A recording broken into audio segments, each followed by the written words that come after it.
The alien ship's cargo hold echoed with the chittering laughter of the Zephyrian crew. Their insect-like mandibles clicked in amusement as they stared at their latest prize. The human sat quietly in the energy cage, his weathered face showing no emotion despite the burns and cuts covering his body. His dark hair was streaked with gray, and deep lines around his eyes spoke of too many battles fought and too many friends lost. Captain Thrixka approached the cage with long, predatory strides. His forearms gestured wildly as he spoke to his crew in their native tongue, causing another wave of laughter to ripple through the cargo hold.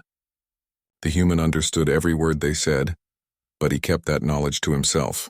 Years of fighting the Zephyrian Empire had taught him their language, their tactics, and most importantly, their weaknesses.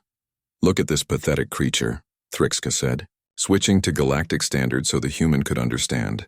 "The mighty Terran warrior, reduced to cowering in a cage like the primitive animal he is." The captain's compound eyes glittered with malice as he leaned closer to the energy bars. "Tell me, human, where is your famous human spirit now? Where is the courage your species claims to possess?" The human looked up slowly, meeting the captain's gaze with steady brown eyes. He said nothing, which only seemed to amuse the Zephyrians more. One of the crew members, a younger soldier with bright green carapace markings, stepped forward and spoke excitedly to his captain. "Ah, yes," Thrixka nodded, his antennae twitching with pleasure. "My subordinate reminds me that you are not just any human. You are Marcus Chen, the so-called ghost of the Outer Rim, the human who has supposedly destroyed 17 of our ships single-handedly." The captain's laughter was like grinding metal. "Yet here you are, captured by a simple patrol while trying to rescue some worthless colonists." Marcus remained silent, his breathing steady despite the pain from his injuries. He had been caught in an ambush while evacuating civilians from the mining colony on Kepler 442b. The Zephyrians had used the colonists as bait, knowing that human nature would compel him to attempt a rescue. It had worked perfectly, and now 37 innocent people were dead and he was trapped. The ship shuddered slightly as it dropped out of hyperspace. Through the small viewport in the cargo hold, Marcus could see the massive structure of Detention Station Omega-7, one of the Empire's most secure prison facilities. The station was built into a hollowed-out asteroid, its surface bristling with weapon emplacements and shield generators. It was where the Zephyrians sent prisoners they wanted to break slowly. "Welcome to your new home, human," Thrixka said with obvious satisfaction. "Station Commander Vextal has been most eager to meet you. He has such wonderful experiments planned." The captain's mandibles clicked rapidly, a sign of extreme amusement among his species. "I understand he has been developing new techniques for extracting information from human subjects. You will be his masterpiece." Two guards flanked the energy cage as it was moved through the ship's corridors. Marcus noted the layout, the security measures, the number of crew members. Old habits died hard, and even in captivity, his tactical mind continued to function. The guards were young and overconfident, typical of soldiers who had never faced real combat. They saw his capture as proof of human weakness, not understanding that sometimes a strategic retreat was necessary. The docking bay of the station was enormous, filled with ships of various sizes and purposes. Marcus saw transport vessels loaded with prisoners from a dozen different species, cargo ships bringing supplies, and sleek patrol craft like the one that had captured him. The Zephyrian Empire controlled this entire sector of space, and their arrogance showed in every aspect of the station's design. Station Commander Vextal was waiting in the docking bay, surrounded by his personal guard. He was larger than most Zephyrians, his carapace bearing the scars of many battles and the insignia of the Empire's military elite. His forearms were equipped with various cybernetic enhancements, and his compound eyes had been replaced with advanced optical implants that glowed with a sickly yellow light. "So this is the famous Marcus Chen," Vextal said, his voice carrying through a mechanical translator. "I must admit I expected someone more impressive. Humans have such inflated opinions of themselves." He gestured to his guards, and they began moving the energy cage toward the station's interior. "No matter. By the time I am finished with you, you will beg to tell me everything about human military installations, troop movements, and defensive capabilities." The corridors of the station were a maze of metal and composite materials, designed to confuse and disorient prisoners. Marcus memorized every turn, every junction, every security checkpoint they passed. The guards might think he was broken, but his mind was still sharp. He had escaped from Zephyrian facilities before, though never from one as heavily fortified as this. They passed through several security checkpoints, each one more elaborate than the last. Biometric scanners, energy field detectors, and armed guards at every station. The Zephyrians were taking no chances with their most valuable prisoner. Marcus was almost flattered by the level of security they deemed necessary for one human. The isolation wing was a place of nightmares. Cells lined both sides of a long corridor, each one containing a different species of prisoner. Marcus saw Andromedan telepaths whose mental powers had been suppressed by neural inhibitors, Rigelian warriors whose natural strength had been neutralized by gravity fields, and dozens of humans in various states of physical and mental deterioration. His cell was at the end of the corridor, a small chamber with bare metal walls and a single bench. The energy cage was deactivated and Marcus was roughly pushed inside. As the cell door sealed behind him, Commander Vextal stepped up to the transparent aluminum barrier. "Rest well tonight, human," the commander said with obvious satisfaction. "Tomorrow your real education begins. I will teach you the price of defying the Zephyrian Empire, and you will learn why resistance is futile." His mechanical eyes flashed as he leaned closer to the barrier. "Before I am finished, you will curse the day you decided to play at being a hero." Marcus sat down on the bench and looked directly at the commander. For the first time since his capture, he allowed himself a small smile. When he spoke, his voice was calm and measured, carrying none of the fear or desperation his captors expected. "Commander," he said quietly, "there's something you should know about me before you begin your experiments." Vextal's antennae twitched with curiosity. "And what might that be, human?" Marcus's smile widened slightly, and when he spoke again, there was something in his voice that made even the hardened Zephyrian guards step back involuntarily. "They call me Reaper." The word hung in the air like a death sentence. Commander Vextal's mechanical eyes flickered as he processed the name, searching through the Empire's intelligence databases. The guards shifted nervously, their chittering voices dropping to worried whispers. Even Captain Thrixka, who had been basking in his successful capture, felt his mandibles clamp shut in sudden unease. "Impossible," Vextal said, but his voice lacked its earlier confidence. "The Reaper is a myth, a human propaganda tool designed to frighten our soldiers. Intelligence reports confirm that no single human could be responsible for the destruction attributed to this phantom." Marcus remained seated on his bench, his expression unchanged. He had seen this reaction before, from Zephyrian commanders who refused to believe the reports from their own survivors. The Empire's arrogance was both their greatest strength and their fatal weakness. They could not accept that a single human might pose a genuine threat to their military machine. "Check your records more carefully, Commander," Marcus said quietly. "The freighter convoy at Altair 7, 36 ships destroyed in under 2 hours. The garrison at Proxima Station, 700 soldiers dead and not a single human casualty. The complete annihilation of Battle Group Theta during the siege of New Olympia." Each name hit the commander like a physical blow. These were classified military disasters, known only to the highest levels of Imperial command. The fact that a human prisoner could recite them with such casual precision sent chills through the watching guards. Vextal's cybernetic enhancements whirred as he accessed restricted files, and what he saw made his carapace pale to a sickly gray color. "The prisoner manifests match," one of his subordinates whispered in the native tongue, thinking the human could not understand. "Physical description, scars, even the unusual eye color. This is actually him." Marcus tilted his head slightly, letting them know he had understood every word. The psychological effect was immediate and devastating. The guards who had been laughing at their prize just minutes before now looked at him with the kind of fear usually reserved for natural disasters or plague outbreaks. "You lie," Vextal said, but his voice was shaking now. "The Reaper is supposed to be 3 meters tall, with enhanced physical capabilities and experimental human technology. You are just an ordinary man." "That's the point," Marcus replied with a slight smile. "Your intelligence services create these elaborate myths because they cannot accept the truth. I am not enhanced.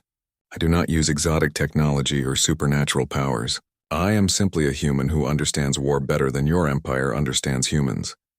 The commander's forearms twitched nervously as he struggled to maintain his composure. Everything about this situation was wrong. The most dangerous human in known space was supposed to be a monster, Not this quiet, unassuming man who looked like he could be someone's grandfather. The psychological profiles in the Imperial files painted the Reaper as a berserker, a savage killer driven by bloodlust and hatred for all alien life. Even if you are who you claim to be, Vextal said, trying to regain control of the situation, you are still just one human in an impregnable facility. You have no weapons, no allies, and no means of escape. Whatever reputation you may have earned in the past is irrelevant now.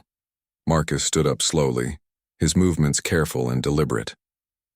Despite his injuries and the energy restraints built into his cell, there was something about his posture that made the guards instinctively reach for their weapons.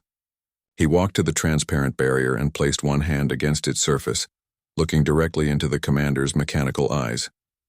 "Commander, do you know why they call me Reaper?" he asked conversationally. "It is not because I kill quickly, though I can when necessary. It is not because I am particularly skilled with weapons, though I am competent enough. They call me Reaper because I harvest what others have sown." Vextal leaned forward despite himself, drawn in by the quiet intensity in the human's voice. Around them, the corridor had fallen completely silent as every guard and technician strained to listen. "Your empire has spent decades terrorizing innocent worlds," Marcus continued. "You have enslaved entire species, destroyed civilizations, and committed countless atrocities in the name of expansion and dominance. You have sown fear and suffering across the galaxy, and now it is time for the harvest." The human paused, his brown eyes never leaving the commander's face. When he spoke again, his voice carried the weight of absolute certainty. "I did not come to this station as your prisoner, Commander. I came as your judgment." Before anyone could react, the lights went out. Emergency illumination kicked in a moment later, bathing the corridor in an ominous red glow. Alarm klaxons began wailing throughout the station, and the sound of running feet echoed from the main corridors as security teams scrambled to respond to whatever crisis had triggered the alert. Vextal spun around, barking orders at his subordinates in rapid-fire Zephyrian. His cybernetic implants were flashing with incoming data streams as he tried to assess the situation. The station's communication systems were reporting multiple system failures across several critical sectors, but the exact nature of the problems remained unclear. "Sir?" one of the technicians called out, his voice tight with panic. "We are receiving reports of explosions in Engineering Section C. The backup power systems are offline, and we have lost contact with Docking Bay 7. "Impossible," Vextal snarled. "The station's defenses are impenetrable. No one could infiltrate our systems without triggering every alarm we have." Marcus was still standing at the barrier, completely calm despite the chaos erupting around him. He looked at the commander with something that might have been pity. "You still do not understand," he said quietly. "I told you I did not come here as your prisoner. Did you really think a single patrol ship could capture me unless I wanted to be captured?" The full implications of the statement hit Vextal like a lightning bolt. The ambush at the mining colony, the almost effortless capture, the humans' complete lack of resistance during transport. It had all been deliberate. Somehow, impossibly, this ordinary-looking man had orchestrated his own imprisonment as part of a larger plan. "What have you done?" the commander whispered, his mechanical voice crackling with electronic distortion. Marcus smiled again, but this time there was no warmth in it at all. It was the smile of a predator who had finally cornered his prey after a long and patient hunt. "I told you, Commander. I came here as your judgment." He paused as another series of explosions rocked the station, causing dust to rain down from the ceiling. "And Judgment Day has arrived." The lights flickered again, and in the brief darkness that followed, Marcus Chen began to laugh. It was a soft, quiet sound that somehow carried more menace than any threat or battle cry. It was the laughter of a man who had planned for every contingency, who had turned his own capture into the opening move of a game his enemies could not even comprehend. The Reaper had come to Detention Station Omega-7, and nothing would ever be the same. The explosions grew more frequent and more violent as the minutes passed.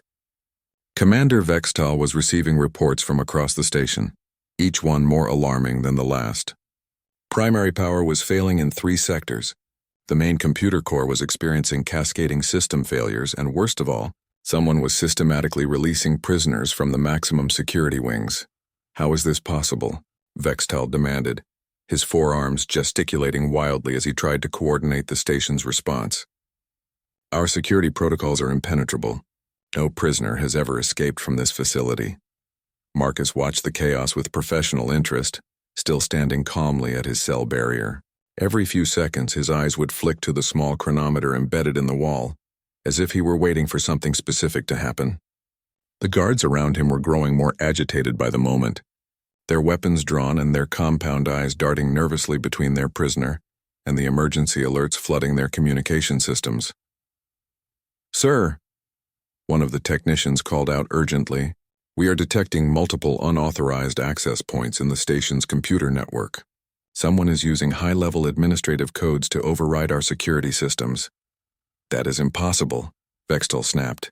"Those codes are known only to myself and 3 other senior officers, all of whom are accounted for." Marcus tilted his head slightly, a small smile playing at the corners of his mouth. "Commander, how long has Lieutenant Colonel Jekra been stationed on this facility?" The question caught Vextel completely off guard. Jekra was his second in command, a trusted officer who had served under him for over 2 years. The idea that there could be any connection between the lieutenant colonel and the current crisis was absurd. "Why do you ask about my subordinate human?" Vextel demanded suspiciously. "Just curious," Marcus replied casually. "I seem to remember meeting an officer by that name several months ago. He was very cooperative once we had our little chat." The implications of the statement sent ice through the commander's veins. If the human was telling the truth, if somehow the legendary Reaper had gotten to one of his most trusted officers, then the entire station might already be compromised. Vextal activated his personal communicator and tried to contact Jekra, but received only static in response. Another series of explosions rocked the station, these ones much closer to the detention wing. Emergency force fields activated automatically as hull breaches were detected in multiple sections. The station's structural integrity was beginning to fail, and the normal background hum of life support systems was becoming irregular and uncertain. "Sir," another technician reported, his voice barely audible over the growing chaos, "we have lost contact with the primary armory. The automated defense turrets in sectors 7 through 12 are not responding to commands." Marcus glanced at his chronometer again and nodded with satisfaction. Everything was proceeding exactly according to schedule. The months of planning, the careful infiltration of Imperial facilities, the painstaking recruitment of assets within the Zephyrian military hierarchy, it was all coming together perfectly. "You still do not understand the scope of what is happening here," he said to Vextal. "This is not just an escape attempt or even a simple prison break. This is the beginning of the end for Imperial operations in this entire sector." "You are insane," Vextal snarled, but his voice lacked conviction. The reports flowing in from across the station painted a picture of systematic sabotage on a scale that should have been impossible. Whoever was orchestrating this assault had intimate knowledge of the station's weaknesses and access to its most critical systems. The lights flickered again, and this time they stayed off for nearly 10 seconds before the emergency power kicked in. When visibility returned, Marcus was still standing in exactly the same position, but something about his demeanor had changed. The mild-mannered prisoner was gone, replaced by something cold and predatory. "Commander," he said quietly, "I want you to understand something very important. Every person who died on those worlds your empire conquered, every family torn apart by your expansion, every civilization destroyed by your greed, they all have something in common." Vextal found himself leaning forward despite his fear, drawn in by the intensity in the human's voice. "They all have me as their advocate," Marcus continued. "I carry their voices with me wherever I go, and today they will finally have justice." Before the commander could respond, a new voice crackled over the station's communication system. It was speaking in Zephyrian, but the accent was wrong, too precise, too formal, as if the speaker had learned the language from textbooks rather than growing up with it. "Attention all Imperial personnel," the voice announced. "This is Captain Sarah Mitchell of the Terran Defense Force. You are surrounded by elements of the 5th Fleet, and your station is under our complete control. Lay down your weapons and prepare to be taken into custody for crimes against sentient beings." The announcement sent shockwaves through the assembled guards.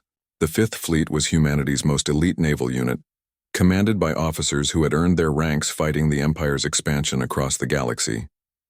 If they were here, in force, then the station's situation was far more desperate than anyone had realized.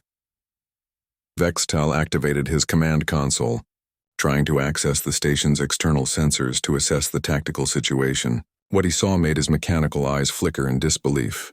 The space around the asteroid was filled with human warships, sleek, deadly vessels that had appeared without triggering a single alarm. They had somehow bypassed the Empire's most sophisticated detection systems and positioned themselves for a perfect siege. "How?" he whispered, his voice barely audible. "How did they find us?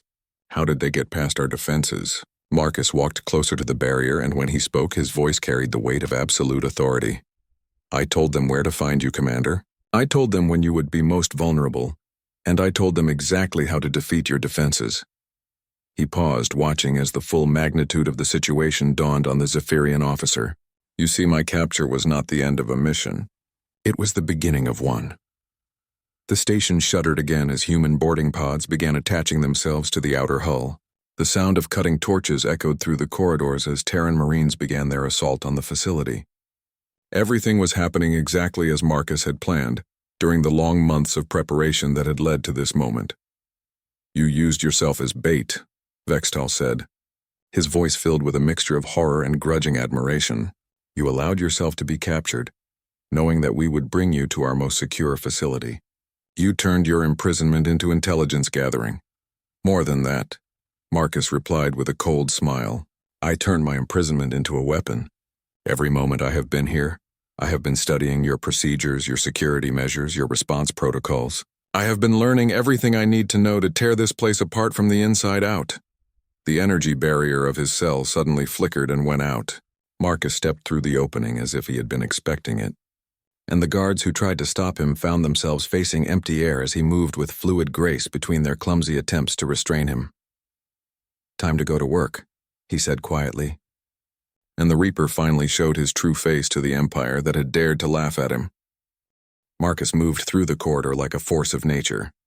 The first guard who tried to block his path found himself on the ground before he could even raise his weapon.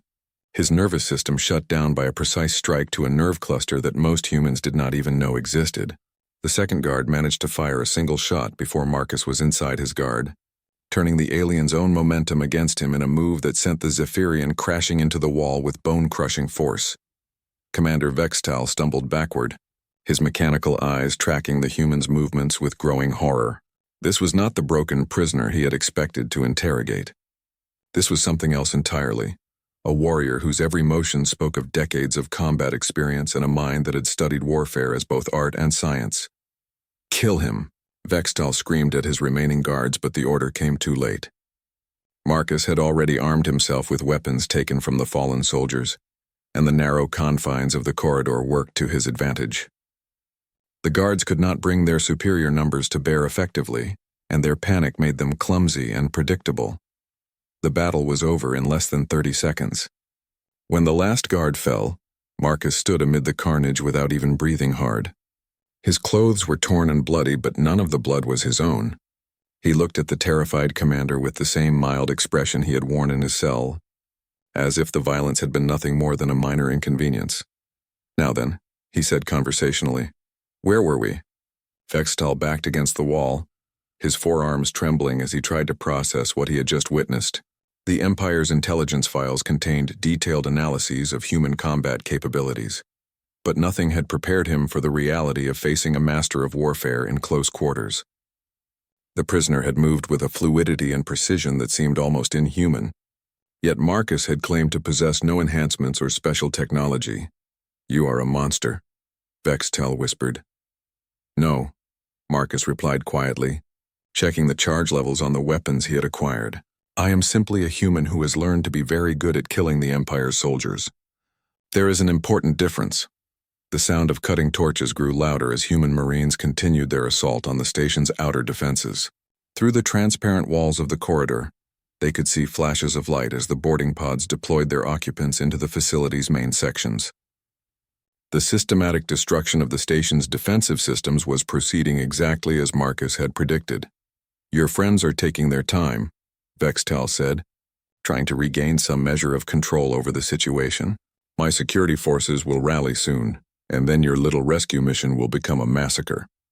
Marcus smiled and activated one of the communication panels in the corridor. His fingers moved across the controls with practiced efficiency, accessing systems that should have required administrative clearance. Within moments, he had tapped into the station's internal security network and was displaying real-time footage from across the facility. The screens showed scenes of chaos and confusion. Zephyrian soldiers were running through the corridors in panic, responding to threats that seemed to materialize from thin air before vanishing again. Prisoners were being released from their cells in carefully orchestrated waves, each group armed and organized before being turned loose on their former captors. Most disturbing of all, several key officers were actively assisting in the destruction of their own facility. "Your security forces are not rallying, Commander," Marcus said, indicating the screens. "They are being systematically neutralized by people they trust. People who have been working for me for months." Bextal stared at the displays in disbelief. The scale of the infiltration was staggering. Officers he had known for years were revealing themselves as human agents, using their positions of trust to cripple the station's defenses from within. The careful recruitment and placement of assets must have taken an enormous amount of time and resources. "How long have you been planning this?" he asked. 18 months, Marcus replied matter-of-factly. "From the moment your empire established this facility, we began working to tear it down. Every supply shipment, every personnel transfer, every piece of equipment that came through these docks was an opportunity to place our people or our technology where it would do the most good." One of the screens showed a group of human prisoners fighting alongside alien allies they had never met before. The coordination between the different species was remarkable, suggesting a level of organization that went far beyond a simple prison break. These beings were fighting with the discipline and tactical awareness of trained soldiers. "The prisoners," Bextal said slowly, realization dawning on him. "They are not random captives. They are soldiers. Some of them," Marcus confirmed. "Others are civilians who volunteered to be captured in order to gather intelligence or serve as sleeper agents. A few are genuine prisoners who have been recruited during their time here. The Empire has a talent for creating enemies out of people who might otherwise have been neutral." Another section of the station lost power as human demolition experts destroyed a critical junction box. The facility's artificial gravity fluctuated wildly before stabilizing, and several more security checkpoints went offline. The systematic destruction was proceeding with military precision, each target chosen for maximum strategic impact. "You are not just rescuing prisoners," Bextal said, his voice filled with growing horror. "You are stealing our intelligence, destroying our infrastructure, and turning our own people against us." "Now you are beginning to understand," Marcus said approvingly. "This is not just a military operation. This is warfare on a level your empire has never experienced before. You have spent so long crushing opponents, through superior firepower and technology, that you have forgotten how to fight an enemy who uses your own strengths against you." The commander's mechanical eyes flickered as he accessed his personal files, searching through months of reports and intelligence briefings. The pattern was there if he knew how to look for it. Small inconsistencies, minor security breaches, personnel transfers that made sense individually, but formed a larger picture when viewed together. "The supply convoy that was attacked near Rigel," he said slowly. "The communications blackout during the prisoner transfer from Vega Station. The technical specialist who was killed in that accident in Engineering Section B. All part of the same operation," Marcus confirmed. "Your empire is very good at seeing individual trees, Commander, but you have never learned to recognize the forest. Every setback you have experienced in this sector over the past year has been part of a single, coordinated campaign designed to bring you to this moment." A new series of explosions echoed through the station as the human assault teams reached the primary computer core. The facility's central intelligence system began broadcasting emergency evacuation orders, but the docking bays were already under human control. There would be no escape for the Imperial personnel trapped on the station. "Why are you telling me this?" Bextal asked desperately. "Why reveal your methods to an enemy?" Marcus checked his chronometer one final time and nodded with satisfaction. Everything was proceeding exactly on schedule. "Because, Commander," he said quietly, "you are not going to live long enough to tell anyone else." The lights went out again, and this time they did not come back on. In the darkness that followed, Marcus Chen began the final phase of his mission, and the Zephyrian Empire learned why humans called him the Reaper. The darkness was absolute, but Marcus moved through it as if he could see perfectly. Years of fighting in the void between stars had taught him to navigate by sound, smell, and the subtle vibrations that traveled through a ship's hull. Commander Vextal's panicked breathing echoed loudly in the confined space, making him easy to track despite his attempts to move quietly away from where he had last seen the human. Emergency lighting flickered sporadically, casting brief, ghostly shadows before failing again. In those momentary flashes of illumination, Vextal caught glimpses of Marcus moving with purpose through the corridor, checking each cell and releasing the remaining prisoners with efficiency that spoke of intimate familiarity with the station's layout. "You cannot see in this darkness any better than I can," Vextal called out, trying to mask his fear with bravado. "You are just as blind as the rest of us." A soft chuckle came from somewhere in the blackness, seeming to originate from multiple directions at once. "You assume too much, Commander. Darkness has been my ally for far longer than light ever was."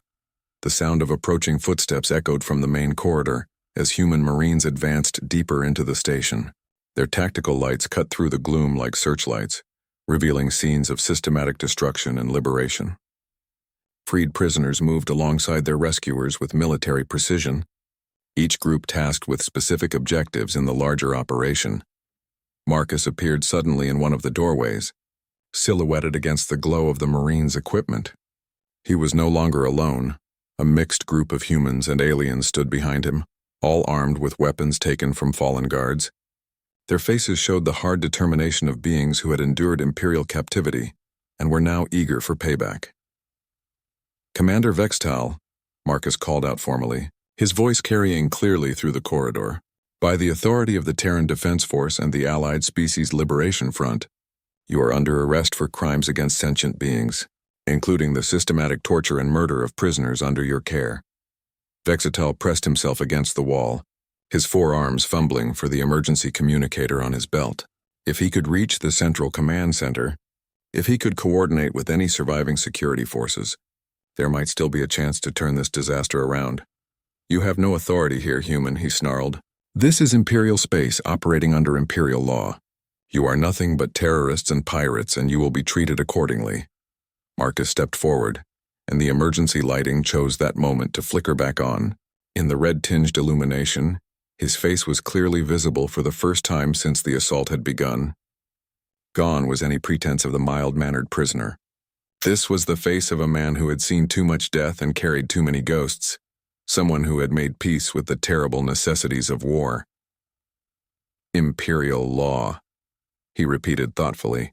"The same law that authorized the massacre at New Geneva? The same law that permits the enslavement of entire populations? The same law that turned children into weapons and civilians into target practice?" Each accusation hit the commander like a physical blow.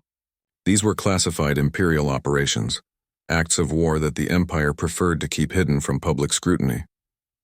The fact that a human could recite them with such precise detail suggested intelligence networks that penetrated to the very heart of the military hierarchy. "Those were military necessities," Vextal protested weakly. "Acceptable casualties in the pursuit of galactic stability and order." "Acceptable to whom?" Marcus asked quietly. "To the families who were murdered? To the children who watched their parents die? To the survivors who spent years in facilities like this one, being slowly broken by creatures like you?" The group of freed prisoners behind Marcus stirred at his words, their faces reflecting memories of their own suffering. Among them were representatives of a dozen different species, all united by their shared experience of Imperial brutality and their determination to ensure it never happened again. One of the aliens stepped forward, a tall, graceful being with silver skin and large dark eyes. Her voice carried the musical quality typical of her species, but the words she spoke were filled with barely controlled rage. "Commander," she said in accented standard, "do you remember the detention facility on Kepler Prime? Do you remember the experiments you authorized on my people? The test to determine how much pain we could endure before our telepathic abilities failed?" Vextal's mechanical eyes flickered with recognition and something that might have been shame. The Kepler Prime facility had been one of his earlier commands, a research station where Imperial scientists had conducted experiments on captured telepaths. The work had been classified at the highest levels, deemed necessary for developing countermeasures against psychic species that opposed Imperial expansion. That was different, he said weakly. Military research conducted under proper protocols. Proper protocols, the telepathic alien repeated, her voice dripping with contempt. Is that what you called it when you strapped children to examination tables and tortured them until their minds broke? Is that what you called it when you forced parents to watch their offspring suffer? Marcus raised a hand, silencing her before her rage could overcome her self-control. He understood the need for justice, but this was neither the time nor the place for personal vengeance. There were still Imperial forces scattered throughout the station, and the mission was not yet complete. "Commander," he said formally, "you will surrender yourself to my custody, or you will be considered a hostile combatant and treated accordingly. Choose quickly." Instead of responding, Vextal suddenly activated his emergency communicator and began broadcasting in rapid Zephyrian. The message was brief but urgent, a final desperate attempt to alert any surviving Imperial forces to mount a counterattack. Marcus listened to the transmission with professional interest, noting the specific tactical information the commander was trying to relay. "Interesting," he said when the broadcast ended. "You just told your security forces to converge on this section. You ordered them to use lethal force against all escaped prisoners, and you specifically requested that the station's self-destruct sequence be activated." Vextal's compound eyes widened in shock. The human's understanding of military Zephyrian was flawless, complete with the subtle dialectical variations that indicated different levels of command authority. This was not the crude battlefield knowledge that most enemy soldiers acquired, but the deep linguistic competence of someone who had studied the Empire's culture for years. "Unfortunately for your remaining forces," Marcus continued conversationally, "that message was intercepted and decoded by our intelligence teams before it reached its intended recipients. Instead of a counterattack, your security personnel will be walking into carefully prepared ambushes." The sound of weapons fire erupted from several directions as human Marines engaged the scattered groups of guards who had responded to the commander's call. The battles were brief and one-sided, the Imperial forces having lost all coordination and tactical awareness in the chaos of the assault. Marcus activated his own communicator, speaking in crisp military standard. "Strike Team Alpha, this is Reaper Actual." "Package secured, intelligence gathered, primary objective achieved. Begin final phase operations." The response came immediately from Captain Sarah Mitchell, her voice crackling with static from the interference generated by the station's failing systems. "Confirmed, Reaper Actual. All teams report objectives secured. Evacuation transports are standing by for prisoner extraction." Vextal listened to the exchange with growing despair. The humans were not just conducting a rescue operation, they were systematically stripping the station of everything valuable while ensuring that nothing useful would remain for the Empire to recover.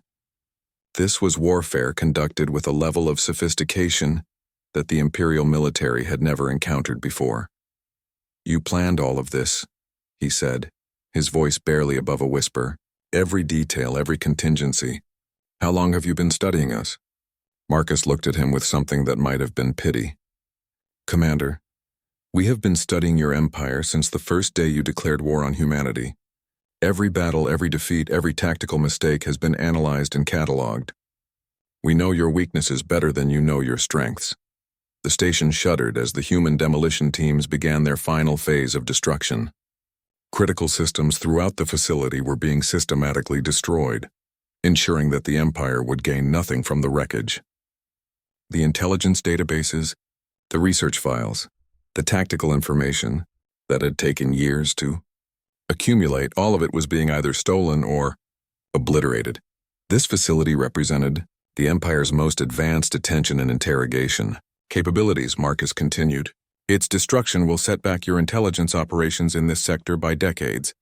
But more importantly, it will send a message to every Imperial commander in the galaxy." "What message?" Vextal asked, though he already suspected the answer. Marcus smiled, but there was no warmth in the expression. It was the smile of a predator who had finally cornered his prey after a long and patient hunt. "That there is nowhere you can hide from us, no facility so secure, no operation so classified, no atrocity so well concealed that we cannot reach you." 6 months after the destruction of Detention Station Omega-7, The ripple effects of Marcus Chen's operation continued to spread throughout the Zephyrian Empire. In the high command chambers on the imperial capital world of Zephyros Prime, military leaders gathered around a holographic display showing the current tactical situation across their territory. The map was painted with red zones indicating worlds where imperial control had been challenged or lost entirely. Fleet Admiral Krikstal, supreme commander of all imperial forces, gestured at the display with obvious frustration. His ancient carapace bore the scars of 100 battles, but nothing in his long career had prepared him for the systematic unraveling of imperial power that had followed the humans' escape. 17 major facilities destroyed or compromised, he reported to the assembled generals. Over 3,000 prisoners liberated, including several high-value assets we had spent years capturing. Most critically, the intelligence data stolen from Omega-7 has been used to expose and neutralize our deep cover operations throughout human space. The other officers listened in uncomfortable silence. The Reaper's assault on the detention station had been more than a rescue mission. It had been a surgical strike, designed to cripple the Empire's intelligence capabilities while simultaneously demonstrating humanity's ability to strike at targets previously considered untouchable. Our losses extend far beyond the immediate tactical impact, continued another general, her voice tight with controlled anger. The propaganda value of the operation has been enormous. Resistance movements throughout the Empire are using the human success to recruit new members and coordinate attacks on our installations. The holographic display shifted to show footage captured from security cameras during the assault. The assembled officers watched in silence as Marcus Chen moved through the station's corridors with lethal efficiency, coordinating the complex operation with a level of tactical brilliance that few of them could match. Analyze this again, Fleet Admiral Krikstal ordered. How does one human accomplish what an entire fleet could not? How does he infiltrate our most secure facility and turn our own people against us? The intelligence officer responsible for the analysis activated a detailed breakdown of the operation. The presentation revealed a web of connections spanning months of preparation, involving sleeper agents turned officers, and carefully placed assets throughout the imperial military hierarchy. The human designated as Reaper operates with resources and support networks that we severely underestimated, the analyst reported. Our initial assessment classified him as a lone wolf terrorist, but the evidence suggests he commands a sophisticated intelligence organization with capabilities rivaling our own. More than rivaling, corrected another officer grimly, exceeding. They knew things about our operations that were classified at the highest levels. They had access to codes and protocols that should have been impossible to obtain. The display showed the current location of human naval forces throughout the sector. Since the Omega-7 operation, the Terran Defense Force had become increasingly aggressive, striking at Imperial targets with a coordination and precision that suggested real-time intelligence on their movements and capabilities. The psychological impact cannot be ignored, added the fleet's chief strategist. Imperial personnel throughout the sector are requesting transfers to safer assignments. Morale is at an all-time low and recruitment numbers have dropped significantly. The human has become a symbol of Imperial vulnerability. Fleet Admiral Krikstal studied the tactical display with the eyes of someone who had spent decades analyzing military situations. The pattern of human attacks following the station's destruction showed a level of strategic thinking that impressed him despite himself. Every strike had been calculated to cause maximum damage while minimizing human casualties, a combination that required both exceptional skill and detailed intelligence. Where is he now? The Admiral asked. Unknown, the intelligence officer admitted reluctantly. We have had no confirmed sightings since the Omega-7 operation. Our sources suggest he may be operating in the Outer Rim territories, but we cannot verify his location or current activities. The truth was more disturbing than the assembled officers realized. Marcus Chen was no longer operating alone in Imperial space. Following the success of his mission, Human Command had promoted him to a position where he could coordinate similar operations across multiple sectors. The Reaper had become more than a single warrior. He was now the architect of a campaign designed to systematically dismantle Imperial power from within. On a small, unremarkable planet in the Centauri system, Marcus stood before a holographic display showing Imperial troop movements throughout the galaxy. Around him, a team of specialists from multiple species worked to analyze intelligence reports and plan the next phase of operations. The room hummed with quiet efficiency as data flowed in from agents embedded deep within the Empire's military structure. "Status report from the Vega sector," one of his subordinates announced. "The prison ship Intimidator is 3 days out from its scheduled stop at detention facility Gamma 12. Our assets aboard the vessel report that conditions are optimal for extraction." Marcus nodded, studying the tactical implications of the proposed operation. Gamma 12 was smaller than Omega 7, but housed several key resistance leaders whose liberation would significantly impact Imperial control in that region. The rescue would also provide an opportunity to field test new equipment and tactics developed since the previous mission. "Approved," he said quietly. "Implement Operation Harvest Moon according to Plan 7. Ensure that our people are in position before the ship arrives." Another specialist approached with a data pad containing intelligence reports from across Imperial space. The information painted a picture of an empire struggling to adapt to a new kind of warfare, one where their traditional advantages in technology and numbers meant little against enemies who understood their weaknesses better than they understood themselves. "The Empire is restructuring their detention protocols," the analyst reported. "Increased security, reduced prisoner transfers, and mandatory psychological screening for all personnel with access to classified materials. They are learning from their mistakes." "Good," Marcus replied with a slight smile. "An enemy who adapts is an enemy who acknowledges their vulnerability. The more changes they make, the more they disrupt their own operations and create new opportunities for us to exploit." He moved to another display showing the faces of Imperial officers who had been identified as potential assets for recruitment or elimination. Each profile contained detailed psychological analysis and recommendations for approach. The careful cultivation of sources within the enemy hierarchy was time-consuming work, but it had proven devastatingly effective.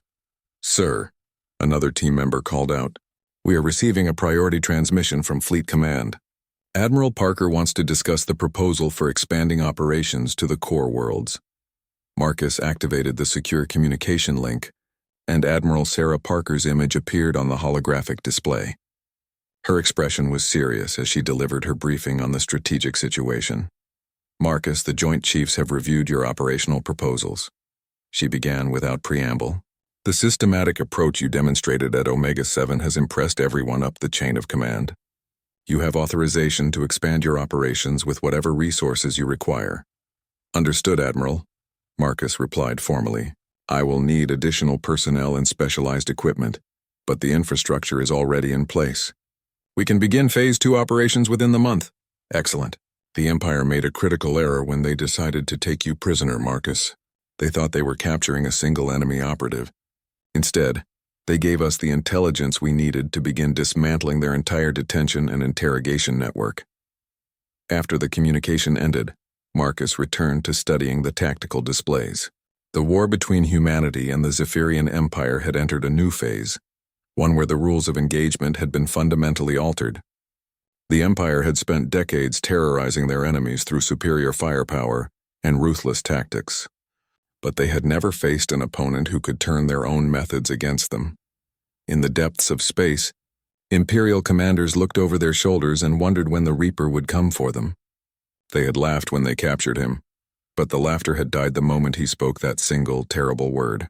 Now they understood the true meaning of fear, and they knew that Marcus Chen was just getting started.